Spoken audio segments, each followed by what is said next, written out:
yang bisa menyelamatkan keuanganmu. Bayangkan ini, ada orang yang penghasilannya besar, pendidikannya tinggi, tapi hidupnya selalu kekurangan. Di sisi lain, ada orang biasa saja, penghasilannya pas-pasan, tapi keuangannya tenang, stabil, dan bertahan lama. Apa bedanya? Jawabannya bukan kecerdasan matematika, bukan juga rahasia investasi rumit. Perbedaannya adalah cara berpikir tentang uang. Inilah inti buku The Psychology of Money, karya Morgan Housel. Buku ini tidak mengajarkan cara cepat kaya, tapi mengajarkan cara tidak jatuh miskin secara bodoh. Dan justru itu yang menyelamatkan keuangan banyak orang. 1. Uang lebih banyak tentang perilaku, bukan kepintaran. Pelajaran pertama dan paling penting dari buku ini adalah keuangan adalah soal perilaku manusia, bukan soal rumus. Banyak keputusan keuangan dibuat saat kita takut, serakah, panik, atau ingin terlihat sukses. Masalahnya, uang tidak pernah netral, ia selalu bertemu emosi. Orang bangkrut bukan karena tidak bisa menghitung, tapi karena tidak bisa mengendalikan diri. Kalau kamu ingin keuanganmu selamat, hal pertama yang harus kamu latih bukan otak, tapi emosi. 2. Setiap orang punya permainan uang yang berbeda. Kesalahan besar manusia adalah membandingkan diri dengan orang lain. Morgan Housel menekankan satu hal penting, jangan meniru strategi keuangan orang lain tanpa memahami konteks hidupnya. Ada orang berani ambil resiko besar karena punya warisan, punya backup keluarga, atau sudah aman secara finansial. Kalau kita meniru tanpa kondisi yang sama, itu bukan inspirasi, itu bunuh diri finansial. Keuangan yang sehat bukan soal ikut-ikutan, tapi soal menyesuaikan dengan hidupmu sendiri. 3. Kekayaan sejati itu tidak kelihatan. Ini bagian yang sering menyentak kesadaran. Orang yang kelihatan kaya, mobil mahal, rumah besar, gaya hidup mewah, belum tentu benar-benar kaya. Menurut buku ini, kekayaan sejati adalah uang yang tidak kamu habiskan, uang yang disimpan, diinvestasikan, dan memberi kebebasan waktu.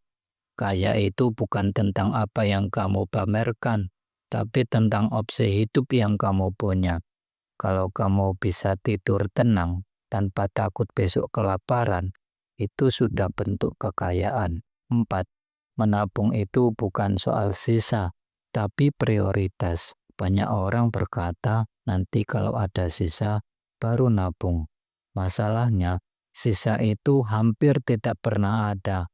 Morgan Housel menjelaskan, menabung bukan tentang pendapatan besar, tapi tentang kemampuan menahan keinginan. Orang dengan gaji kecil bisa menabung.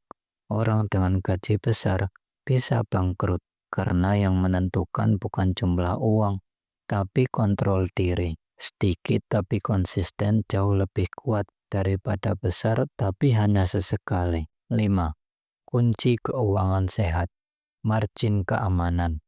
Konsep penting lain dari buku ini adalah margin of safety. Artinya, selalu sisakan ruang untuk kesalahan hidup, karena hidup tidak pernah berjalan sesuai rencana. Sakit, kecelakaan, krisis ekonomi, pandemi, semua bisa datang tanpa izin. Kalau seluruh hidupmu diatur dengan kondisi pas, satu masalah kecil bisa menghancurkan segalanya. Keuangan yang selamat adalah keuangan yang tidak terlalu memaksa, tidak hidup di ujung batas, dan siap menghadapi kejutan.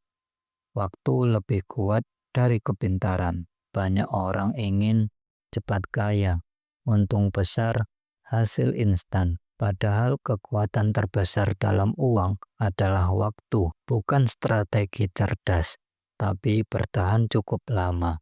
Sedikit keuntungan plus waktu panjang mengalahkan keuntungan besar tapi sebentar. Orang yang sabar sering terlihat kalah di awal, tapi menang di akhir.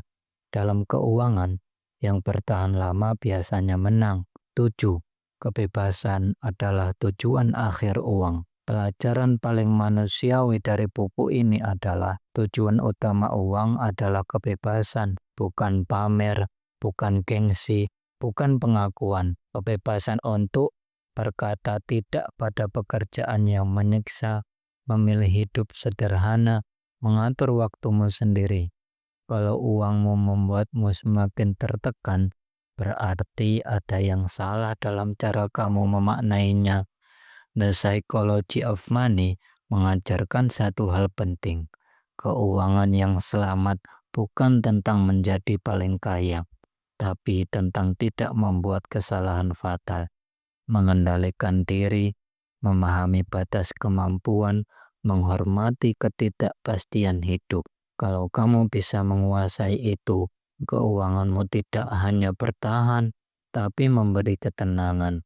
Kalau kamu merasa konten seperti ini penting, bagikan ke orang yang kamu sayangi. Karena memahami uang bukan soal kaya, tapi soal bertahan hidup dengan bermartabat.